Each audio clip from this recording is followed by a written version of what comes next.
So last weekend, we had a very interesting discussion about the Pingala Gita. An unusual, apparently unusual section of Srimad Bhagavatam. Pingala Gita, the song by the night worker. And we heard her realizations about the evils of men. Bags of skin containing foul things. And she's condemning herself. Why should I depend on these fragile, insignificant men with their temporary bodies when I have the Lord in the heart, the super soul? So you remember, Pingala gave up her endless campaign to fulfill her desires. She was into the money, remember? And she was into the fame, the notoriety, the buzz, the social buzz. To be desired, to be the center of attention, to be the object of interest, and have interesting things to do. Variety.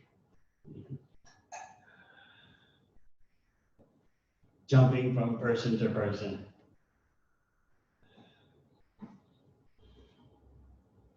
Getting the best of everything, she thought. But then, amazingly, no one took her up on her offers. And as the night wore on, she became more and more astonished. What's happening? Remember, she was counting. Oh, this one has a lot of money. Surely he'll come to my door. Oh, that one. Yes, that one will be suitable. Surely he'll come to my door, bringing me money and companionship for a night. But no one came. And after some desperate soul searching for her soul, she concluded to relinquish all these desires, to focus on the Supreme, her well-wisher. And then she went into her house and went to sleep peacefully. So last weekend you heard about the evils of men, materialistic men, who present themselves as being shelter and full of expertise and virility. Pingala just discounted all that. What's the use of my meditating on them? What's the use of my expecting anything from them? She was condemning herself. When you open the bag of flesh, what do you see inside? Just blood, stool, urine, foul substances. This weekend, we're going over the Aila Gita. Aila is another name for Pururava. And he'll give it to the ladies.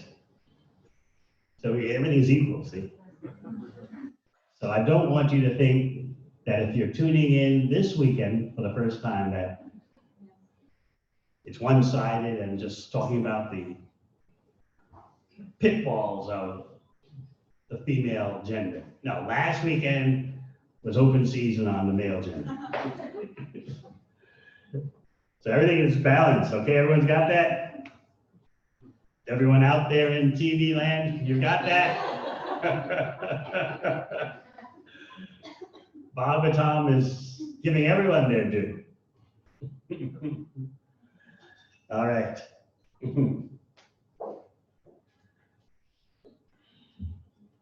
So we'll chant first. We'll chant 9th Canto, chapter 14, text 23. Om Namo Bhagavate Vasudevaya. Om Namo Bhagavate Vasudevaya. Om Namo Bhagavate Vasudevaya.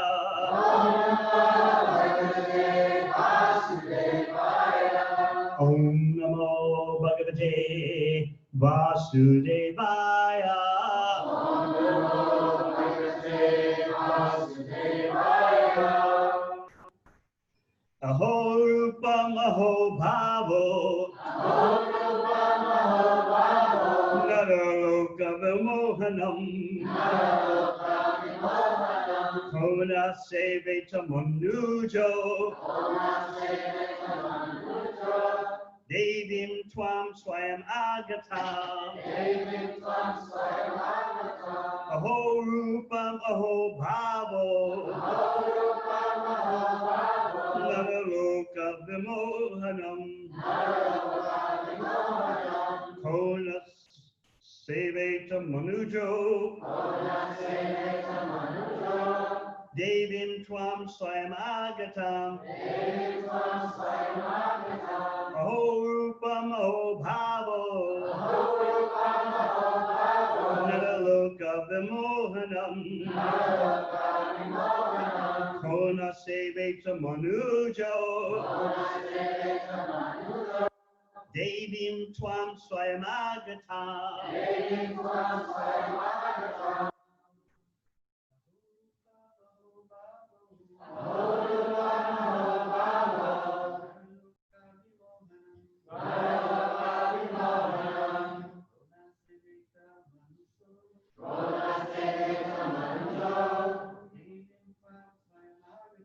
Devim Tvam Swayam Agatam. Aho Rupam Aho Bhavo.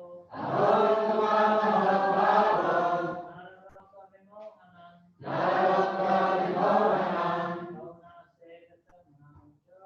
Kona Seveta Manujo.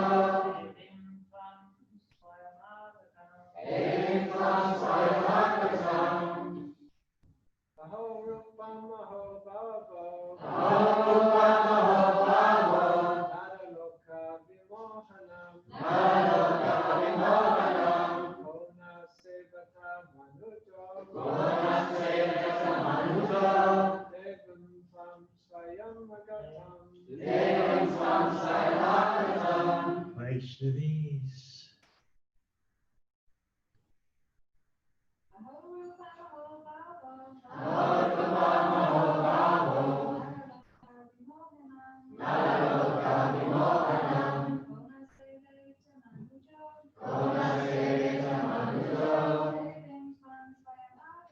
Devim Tvam Swayam Agatam. Aho Rupam Aho Bhavo.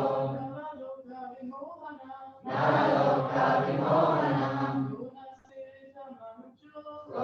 Seveta Manujo. Devim Tvam Swayam Agatam.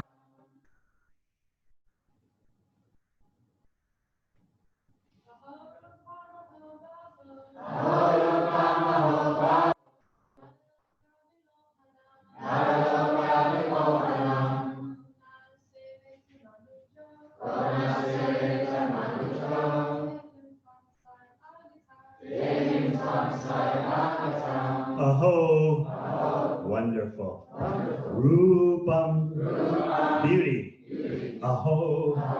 Wonderful. Bhava. Postures. Naraloka. In human society or on the planet Earth. Vimohanam. So attractive. Ka. Who? Na. Not. Seveta. Can accept. Manuja. Among human beings. Devi. A demigod.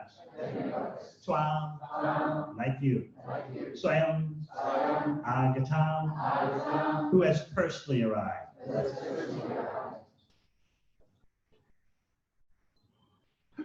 This is Pururava's response to Urvasi's solicitations. She's recruiting him and he's responding. We'll back up. After we do this verse and purport, we'll back up to here, her setting the scene.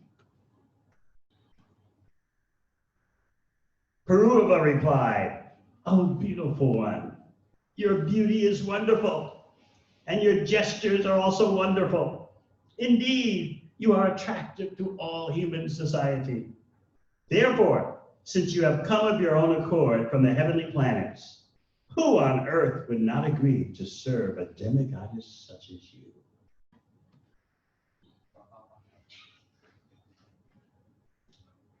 Purport. It appears from the words of Urvasi that the standard of living, eating, behavior, and speech are all different on the heavenly planets from the standards on this planet Earth. The inhabitants of the heavenly planets do not eat such abominable things as meat and eggs. Everything they eat is prepared in clarified butter, nor do they like to see either men or women naked except at the time of sexual intercourse. To live naked or almost naked is uncivilized, but on this planet Earth, it has now become fashionable to dress half naked.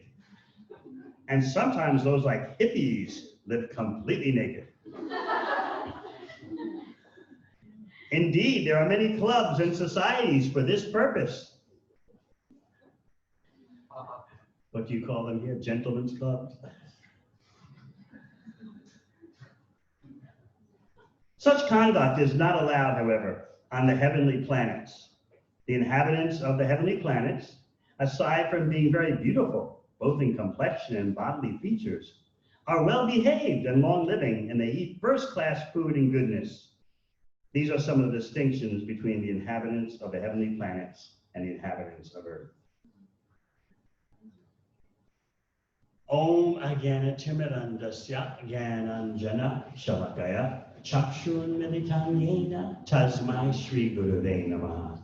Jai Shri Krishna Chaitanya Prabhu Nityananda Shri Advaita Gadadhar Shri Vasari Gaur Bhaktivinoda Hare Krishna, Krishna Krishna, Hare Hare, Hare Rama, Rama Rama, Hare Hare.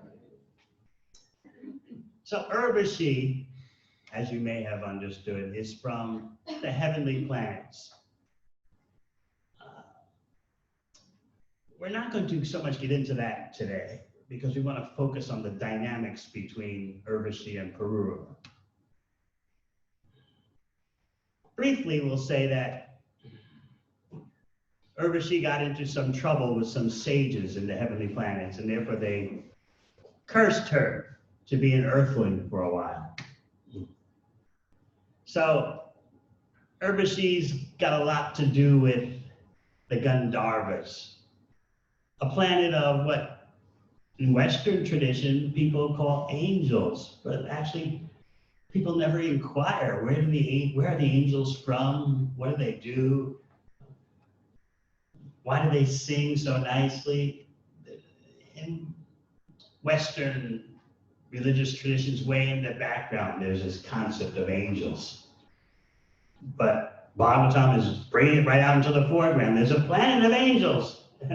They sing angelically, they dance angelically. They're not known as devas, these Gandharvas. They're more specifically known as upadevas, near demigod status.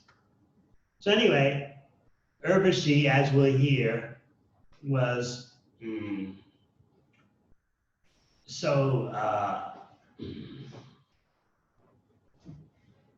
extraordinarily beautiful that she had access to the realm of Indra. So how did this all begin? Remember, we're not going to so much stress the heavenly planets, earthly planets thing. That's a subject for another time.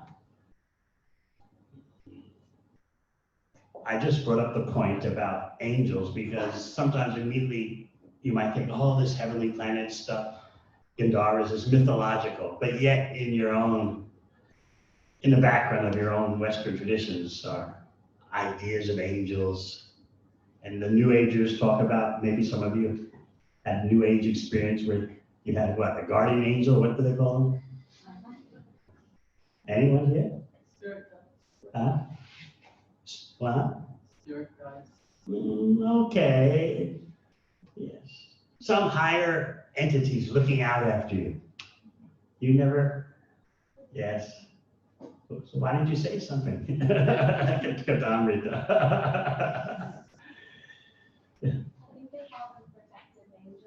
protective angels, right? That's okay when little earthlings have conceptions like that. But when Bhagavatam says it, oh, it's mythology. This is a bias. All right. So we'll flip back a few verses. How did this all begin?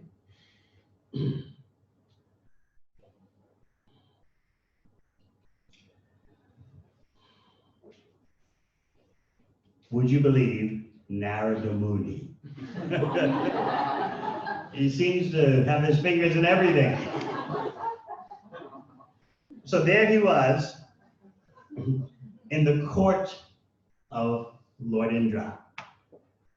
And he was describing the beauty, the personal qualities, the magnanimity, the behavior, the wealth and power of Pururava. Urvasi was there listening. Just by hearing these. Bro, connect to this so then we can hear. Did you connect to this Sound mic? vibration. Wait. She was attracted to They're not Pururava required. just by hearing. She never saw him. So, hearing these reports, she was pierced by the arrow of Cupid. And thus, she went after Pururava.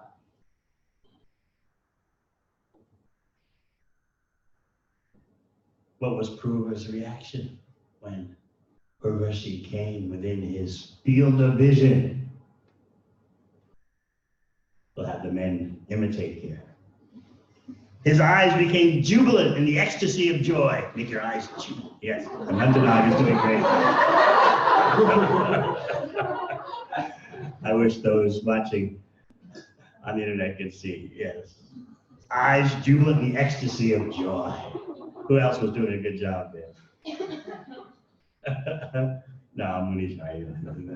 Anantanag was the best. See what I'm saying? No. Anantanag put that Ruski Baba into it. Anamali Gopal, can you do it? Your eyes become jubilant with joy? Yeah.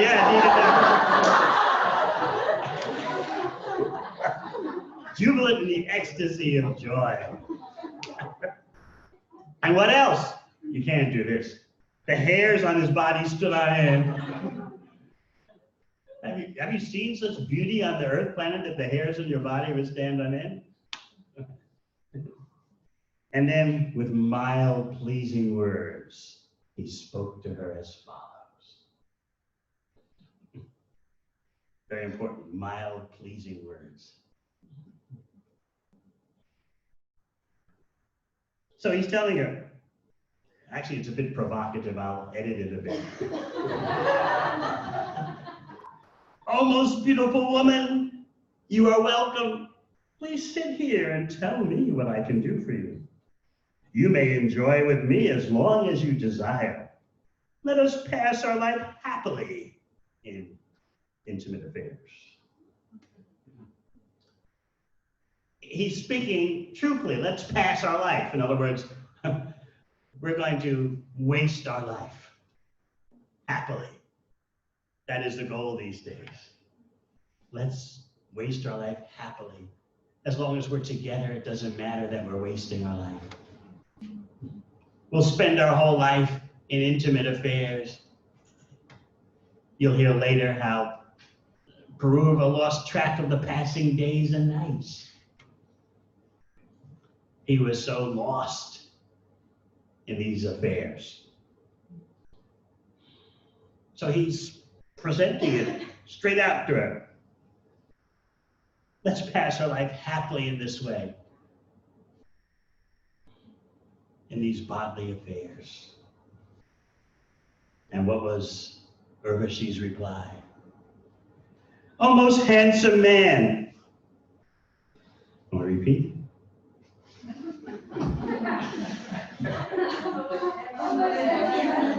Who is the woman whose mind and sight would not be attracted by you?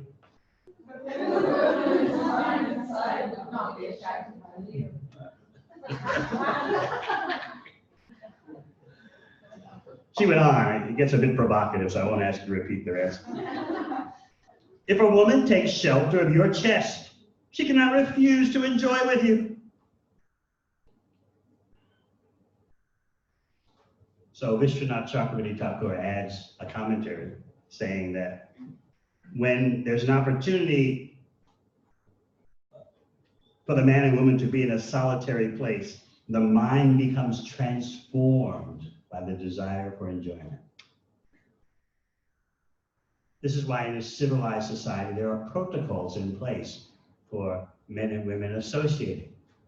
Of course, in Western so-called culture, that's considered repressive and it's atrocious and just psychotic. Restrictions on how men and women should be together. Just let it all go on and be happy now. That's animal life. So Vishwanath Chakravarti Thakur makes an important psychological point.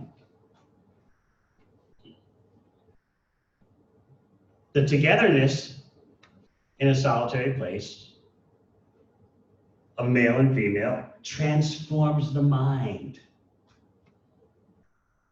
And so the desire for mutual enjoyment becomes foremost. So often Bhagavatam explains that you can't have a real human society without some kind of guidelines for male-female association. Without that, you have an animal society. So you heard Urvasi's enthusiastic response. Yes, let's spend our life in this way. Who could refuse you?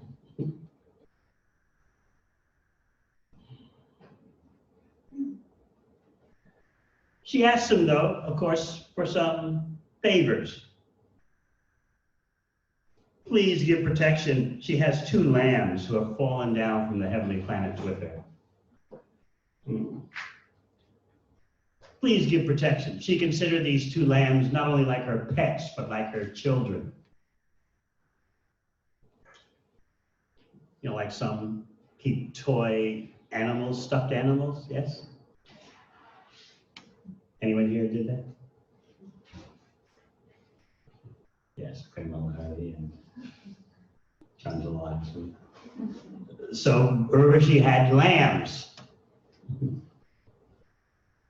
So she assures him, although I'm from the heavenly planets and you're from Earth, this is a mixed marriage, in other words, I shall have no objection to you.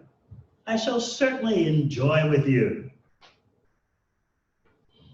So everyone's flashing green light, you know.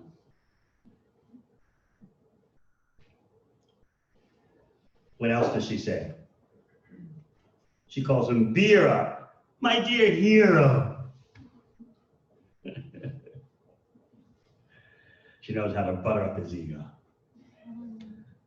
Just make a man feel that he's wonderful and he becomes like just putty in your hands.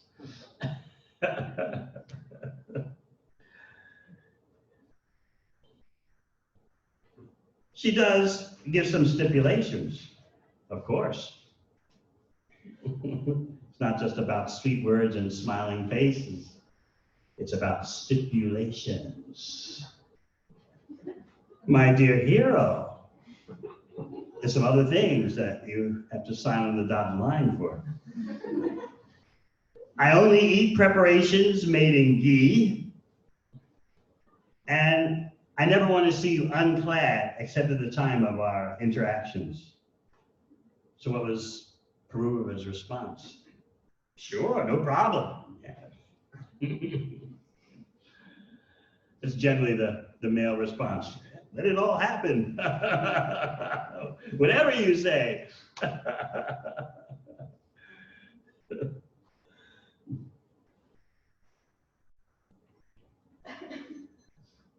So then we get to today's verse, where he says, "Oh, beautiful one, aho rupam, oh, what wonderful beauty.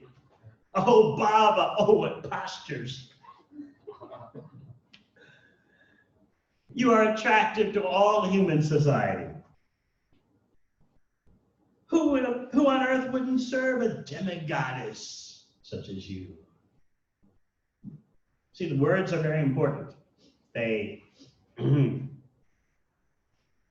stimulate the bhava, the whole emotional, psychophysical experience. So the two began to hang out,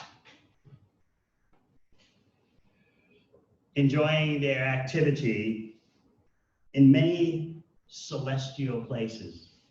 Briefly, the heavenly planets are full of their vacation spots, just like the earth has vacation spots.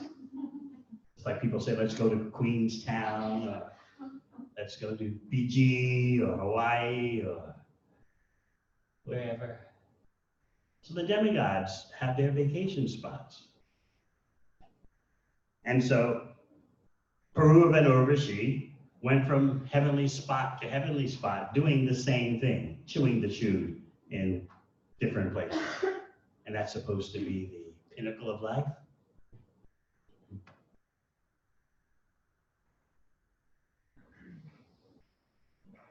We want the men to really feel what Pururava was into. We'll see that in verse 25. This was his absorption. This was his consciousness. Urvasi's body was as fragrant as the saffron of a lotus. Being enlivened by the fragrance of her face and body, Pururava enjoyed her company for many days with great jubilation. Sounds like it doesn't get better than that. What do you think, hon? Okay. Close enough, yeah. Body is fragrant as the saffron of a lotus. Now everyone's going to try to find a lotus flower and smell what the saffron is like. Enlivened by the fragrance of her face and body.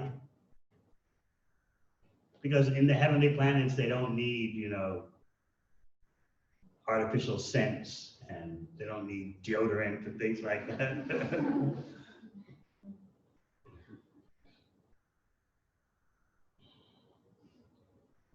All seem to be going great.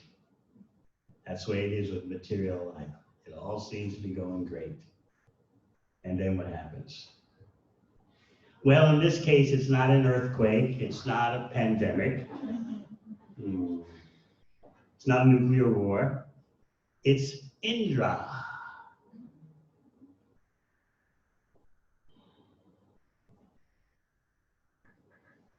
Indra's looking around in his court, in his palace. Where's that devastating beauty, Urvasi? And he said, without Urvasi, my assembly is no longer beautiful. So he requested the Gandharvas to bring her back to his heavenly planet. This is the problem with material happiness. It's always at the cost of someone else. Urvasi is with Pururava. Indra says, that's at my expense. So there's always this battle in material affairs. I win and you have to lose. You can't have a clean victory on the material platform. It's always at the expense of someone else.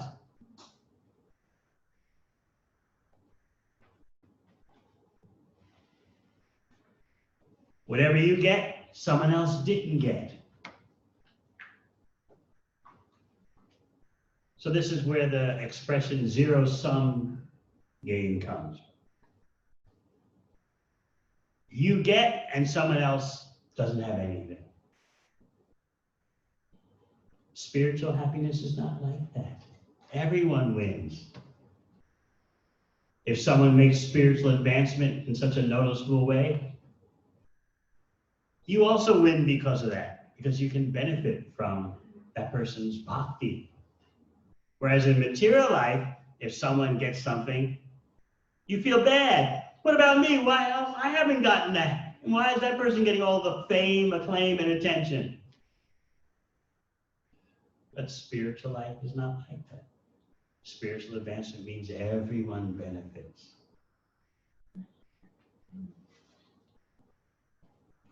You see that in Sri Chaitanya Charitamrita. When Vaishnavas would attain the mercy of Sri Chaitanya Mahaprabhu, when they would attain his association, other Vaishnavas would rejoice. Oh, wonderful, wonderful.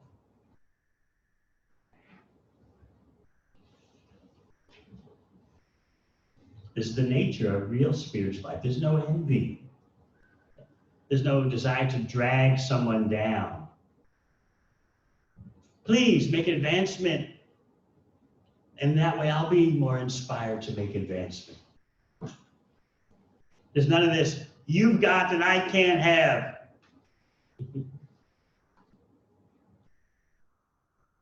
I was explaining to an audience in Chicago a few days ago how when I was first reading Krishna book, living at home,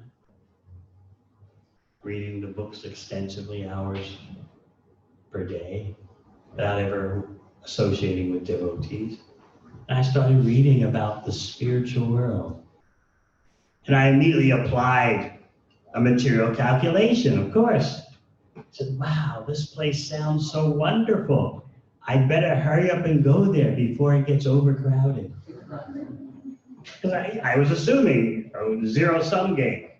Some people get, some people don't get. So you got to be first in line, first in queue. That's how material happiness is.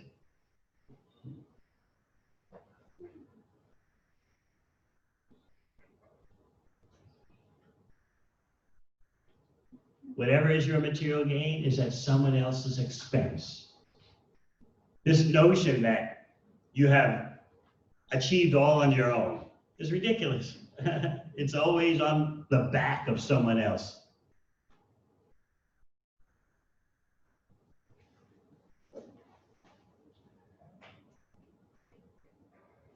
So now Indra is missing Urvasi. She brought the beauty to my palace. Where did she go? Bring her back. What's going to happen to poor Pururava? So how did the Gandharvas sent by Indra engineer this scheme? Very interesting. The tactic. They came to Earth and showed up at midnight when everything was pitch dark. So they stole into the house of Pururava, who was there with Urvasi, sleeping at night, and they stole the 2 lambs that Urvasi had entrusted to Pururava, the lambs that were like her children.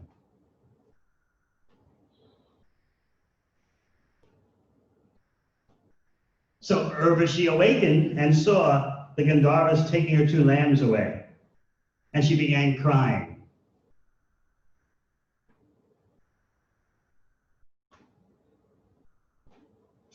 Rather, the lambs began crying, and Urvasi, what did she do?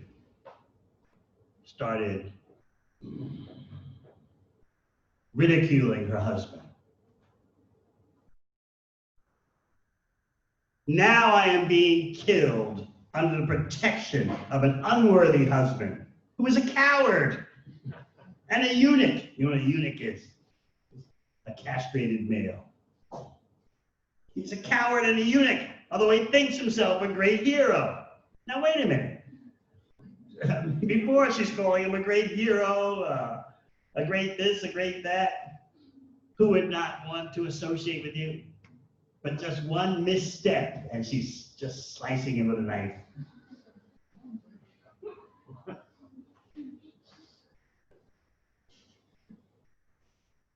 The advice I generally give to married ladies is, whatever you do, don't slice a man's ego. Oh, it's so painful. But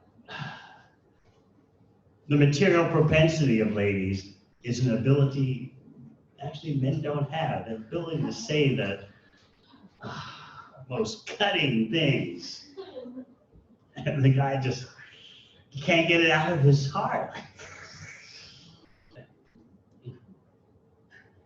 Both genders are empowered with special tactics.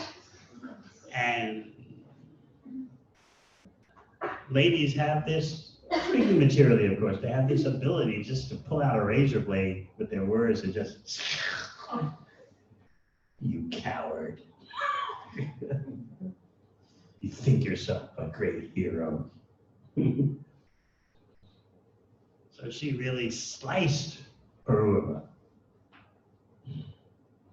Because material existence is all about, on the one side, the male ego, and the other side, the female mind. Together, they make the material world spin. So she's slicing Pururava's false ego like anything.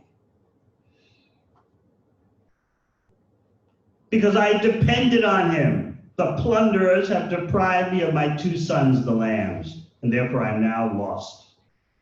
My husband lies down at night in fear, exactly like a woman, although he appears to be a man during the day.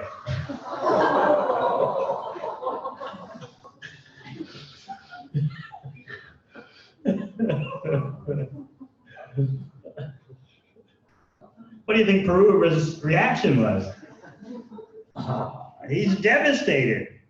The Bhagavatam's metaphor is that, or allegory, is that he's like an elephant struck by the pointed rod of its driver. You know, a stick or some kind of metal rod with a sharpened end. A goad, it's called, to poke the elephant and get it to move forward. So Pururava felt like that. He's being stuck with this sharp-ended rod. He became very angry, as a man will do. And then, of course, later the man gets criticized for being angry, right? You showed anger. Well, what did you say? I don't remember.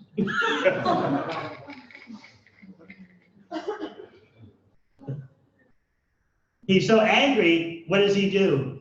Because he's got to save the situation, right? He's being sliced with all these sharp words. So what does he do? He gets up without putting on any clothes and grabs a sword and chases after the Gandharvas to get the lambs back. The clever Gandharvas' plan is all proceeding accordingly. What do the Gandharvas do? They shine brightly with their Gandharva powers. They shine brightly, illuminating the whole light. And what happens then? Urvasi sees her husband unclad, even though he got the lambs back. But he broke the stipulation. So what did she do? Bye-bye.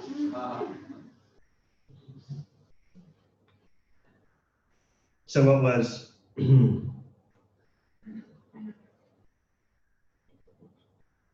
Pururava's reaction?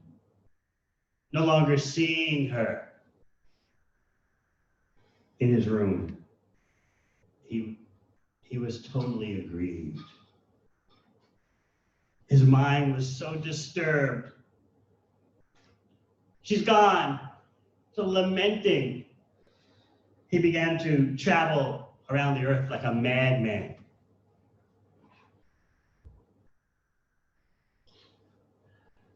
He's destroyed, which is his own fault because he became so attached. Remember, enjoying in the heavenly planets, celestial places, day after day, night after night. He's attached, super attached. The hooks are in deep. So he's traveling around the world like a madman. And then he happens upon her on the bank of the Saraswati at Kurukshetra. You can imagine how happy he is. With jubilation in his face. He spoke to her in sweet words as follows.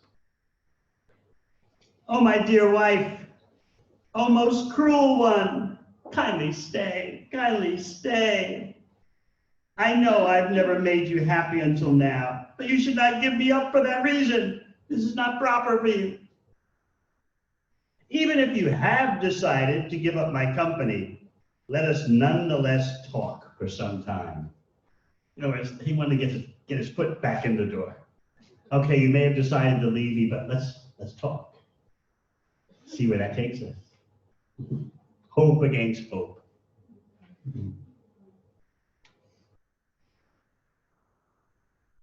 And then he really, how do you say, hams it up. He really thickens the whole presentation. Sudehoyam patatyatra devi duram kritas tvaya kadantyenam brika gridhas tvat prasadasya naspadam. O goddess, now that you have refused me, my beautiful body will fall down here. And because it is unsuitable for your pleasure, it will be eaten by foxes and vultures.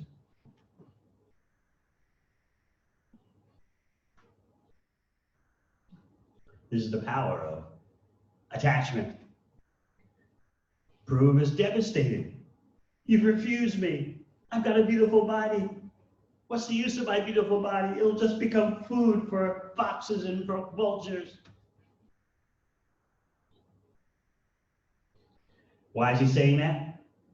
You would say in ordinary talk, you say he's laying a trip on her. Of course, he's laying a guilt trip on her, trying to invoke her compassion. So now it's time for Urvasi's famous Bhagavatam class.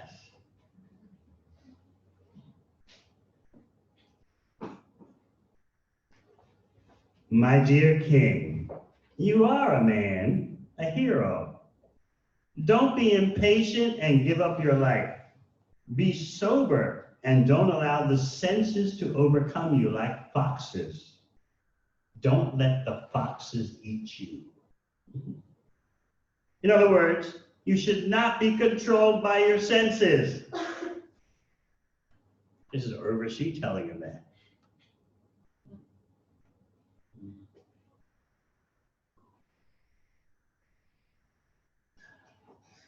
It's a famous phrase, don't let the foxes eat you.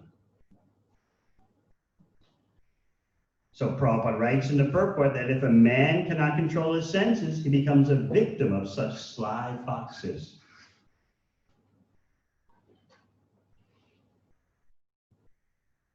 And then she lectures him about materialistic women. You should know that the heart of a woman is like that of a fox. There's no use making friendship with women. Remember last weekend it was Pingala talking about the false shelter offered by men. So this weekend it's Urvasi talking about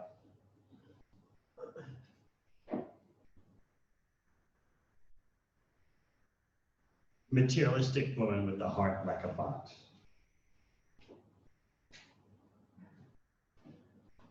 Women as a class are merciless and cunning. They cannot tolerate even a slight offense. Even for their own pleasure, they can do anything irreligious, and therefore they do not fear killing even a faithful husband or brother. Why is she saying all this? It's not simply to be cruel and nasty. She's actually telling him, you're wasting your human form of life. So she's giving him a true wake-up call. But he's so overwhelmed, he's so attached. Even though she's telling him such strong words, which should induce detachment, he can't hear. He was faithful to her. He was like her toy dog, but she left him. So Urvasi is telling him these things about materialistic woman to motivate him. Come on, you've got a human form of life. You've got better things to do. So I hope in this way you don't think that Urvasi is totally out to lunch and being nasty and cruel. She's trying to wake him up.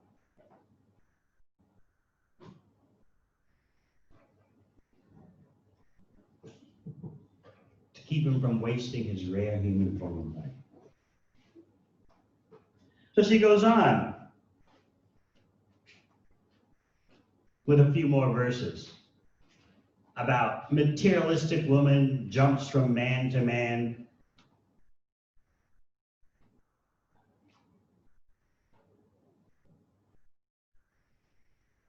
I think Guru Vani Devamrita explained to me once, he said it's like going where you get the biggest emotional bang. So there's always that quest in the mind of a materialistic lady that, according to other ladies whose vision I think is good, they say you go where the biggest emotional bang is if you have no higher idea of what life is about. Where do you get the best emotional hit from?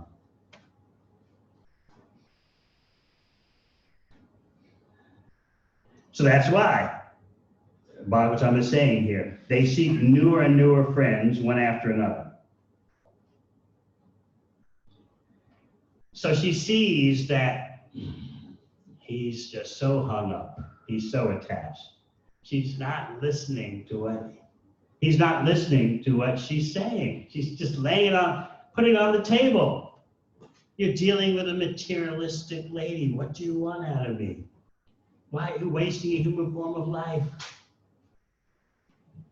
I've got a heart like a fox. I'm sly, I'm cunning. I jump from person to person according to where I can get the best emotional hit from.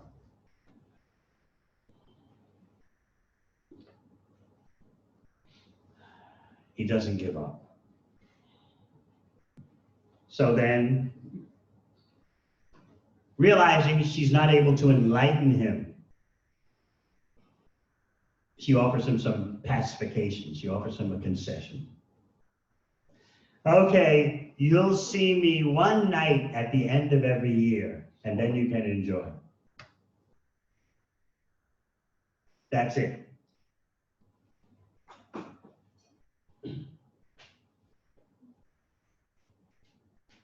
That's the concession.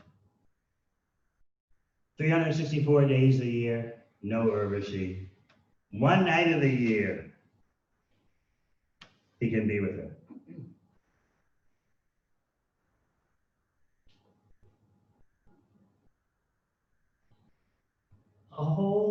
The whole material existence is a concession in that even though you're going to suffer birth, death, disease, and old age, have some material indulgence. And so the conditioned soul thinks, well, as long as that little opportunity is there, everything else is okay. Pandemics, economic depression, nuclear warfare, whatever, just let me have my own Urvasi at least one night of the year. This is a very powerful section of Bhagavatam. The testimony by Urvasi. Don't let the foxes bite you. Don't be a victim of uncontrolled senses. Don't put your heart into relationships with materialistic partners. You'll be cheated. You'll be left crying in the dust. Don't say I didn't warn you. But he couldn't swallow it. So therefore she said, all right, one night a year.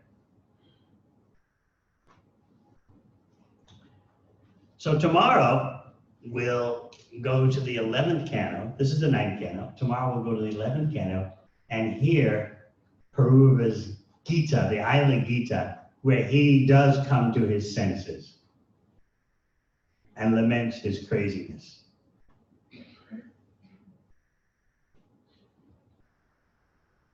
So remember, Urvasi was giving it to him straight. Don't you know what materialistic women are like me? Don't you know what they're like? What do you expect? He's groveling at her feet, pleading, please don't go, please don't go. She's gone. She had made stipulations when they were indulging in all their talk.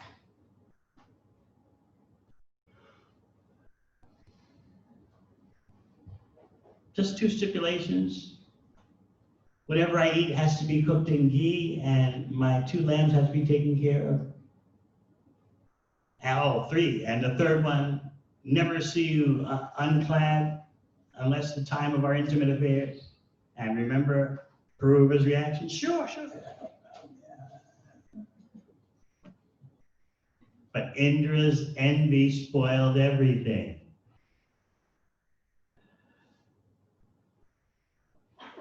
That's the way material happiness is. You think, well, why can't people just leave us alone and let us enjoy? The world doesn't work that way. Your gain is my loss. My gain is your loss. You get the good job, I don't get the good job. You get the promotion, I don't get the promotion. You get this one as your partner, I don't get that one as my partner. You get these natural resources, my country doesn't get those natural resources. You've got your country has all the uranium for a nuclear bomb. My country has no enriched uranium for a nuclear bomb. On and on and on it goes like this.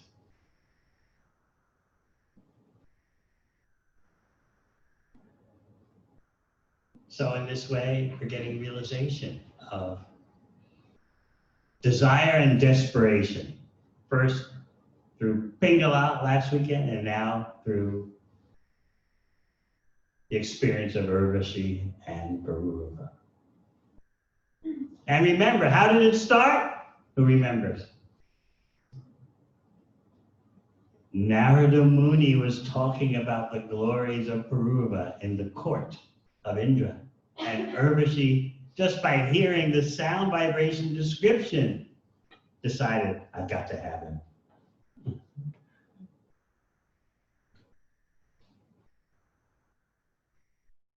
This is how powerful the illusory energy is.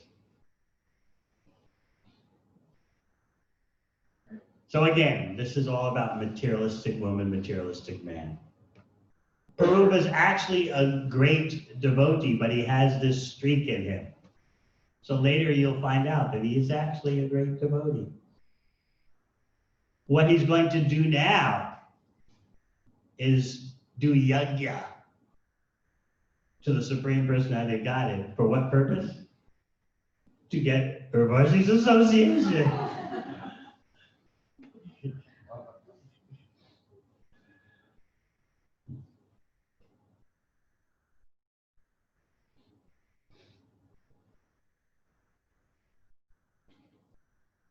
Just contrast that with the young gopis of Vrindavan who would worship Katyayani, Durga, for the sake of having Krishna. That's allowed. They're not worshiping the demigoddess for material benefit. They're saying, please help us attain the son of Maharaj Nanda.